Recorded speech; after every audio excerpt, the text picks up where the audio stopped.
मतलब इतना गर्मी में भी आप लोग यहाँ बैठे हैं, तो ये बोलते চাইছি কি এই ট্রাফিক সিগন্যাল এমএলএ সুজাপুর সাহেব আমাকে রিকোয়েস্ট করেছে, তো আমরা এটা একটা সিনিয়র অফিসারের ভিজিটে আমরা ভাবছিলাম, কিন্তু ওটা হতে পারেনি। তো তখন আমরা ভাবছিলাম এটা করব, তো ওনার উনি অনেক রিকোয়েস্ট করেছেন কি এটা তাড়াতাড়ি শুরু করার জন্য, তো একটু লেট হয়েছে, ওর জন্য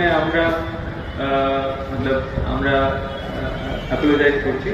কিন্তু একটা জিনিস যে ম্যাডাম বলছিলেন कि ऑनरेबल सीएम একটা প্রোগ্রাম নিয়েছে, এটা কিন্তু मतलब অত আমি বলবো এটা কি প্রত্যেক বছর এত লোক মারা যাচ্ছে और কেউ मतलब ওর জিনিসকে ওগুলো সিরিয়াসলি নিচ্ছে। এক সাইডে আমরা এনফোর্সমেন্ট করছি, যেখানে আমরা বলবো কি আপনি হেলমেট পরছেন না, তখন আপনাকে পেনাল্টি দিতে হবে, ফাইন দিতে হবে। কিন্তু নেক্সট সাইডে আমরা সঙ্গে কথা বলছি কি এখানে প্রবলেম আছে, এর জন্য অ্যাক্সিডেন্ট হচ্ছে, ট্রাফিক ইনফ্রাস্ট্রাকচার করছি। কিন্তু ট্রাফিক ইনফ্রাস্ট্রাকচার ওই রকম আছে যে আপনি যে ছাত্রছাত্রী পড়াশোনা করেননি তাহলে বুঝতে কোনো লাভ হবে না। তো এই যে ট্রাফিক সিগন্যাল সব আছে, এটা যদি আপনি মানবেন না তো এই ইনফ্রাস্ট্রাকচার করেও কোনো লাভ হবে না।